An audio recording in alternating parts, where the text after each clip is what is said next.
Rug pull is a crypto term. A bad one. Rug pull is when some lowlife project closes up shop and takes off with the money.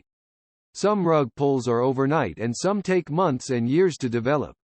One recent big rug pull that is rippling through the entire economy is the FTX implosion that ripped off billions from the economy. Two smaller possible rug pulls in Cardano is the sudden Ardano project closure, with about 7 million missing, and the Orbis project closure. How do you recognize and protect yourself from a rug pull? We invited Charles in to discuss this topic in Studio B.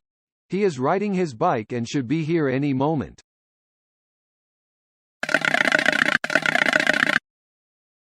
Thank you, Charles, for taking time to discuss rug pulls. Recently we had FTX, and even in the Cardano family we learned of Ardano and Orbis. How do we protect ourselves from these rug pulls? Right. FTX was big. Ardano may just be a business failure. There is a difference between a rug and a failure. Failure happens in every industry. Crypto is getting press because of the size of FTX. Whether it is greed, incompetency, or stupidity, these failures and rug pulls hurt everyone. But we need to recognize the difference, and as investors you need to be diligent and proactive. Enron and Bernie Madoff happened in the stock market. FTX and Ardano happened in crypto. Investors lost in both cases. Remember, due diligence. Well, Charles, in your expert opinion, what is the single biggest cause of rug pulls and other P.T. Barnum-style investor frauds? Tommy, 90% of cases, whether real FI, stock, Dutch bulbs or crypto, the biggest factor is always human greed.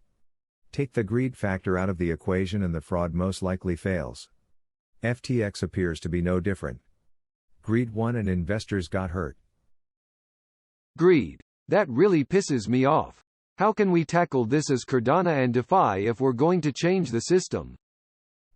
We fight the scammers and we fight ignorance and we fight to win.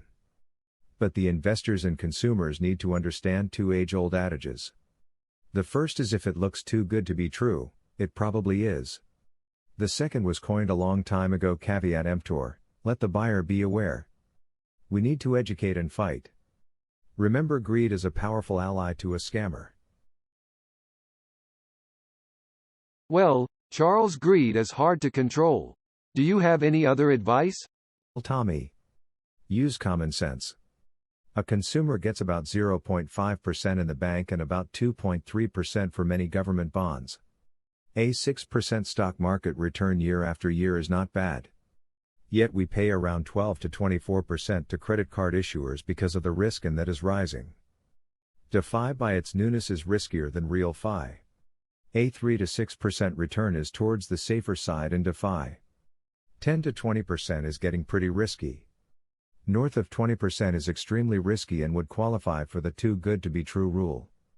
Question where the return money is coming from. How is their overhead being paid? Your greed alarm should sound. Well, Charles, thank you for stopping in. I hope your bike ride back is uneventful. While I work to educate investors, what is the return on the Cardano blockchain? Yes. Cardano, through its staking pool system, is designed to have a reasonable, sustainable and realistic return of around 3.2 to 4.5%. Stake pool investing is pretty much a passive activity. There are apps on the chain where an investor can provide liquidity, farm and do more risky activities to chase yield. These are typically very active investment vehicles. You can also buy, trade and invest in NFTs on Cardano that can produce some great returns, or spectacular losses.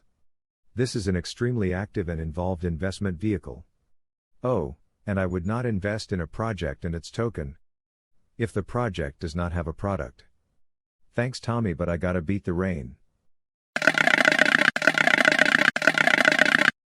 To wrap it up, first, there is a difference between failed projects and rug pulls.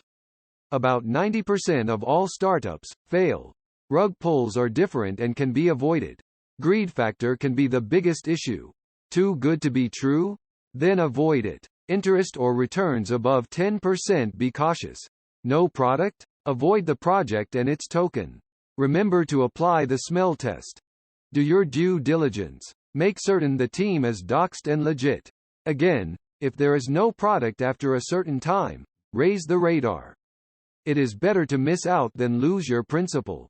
Cardano's stake pool return is a steady, fairly passive roughly 4% return. Want to chase higher yields? Well, there is more risk. Swaps, liquidity yield farming and NFTs are some vehicles. But, remember, DeFi is generally more risky to start with. Never invest more than you can risk. Thanks again to Charles for stopping in, and please be safe, be healthy and be smart. Thank you.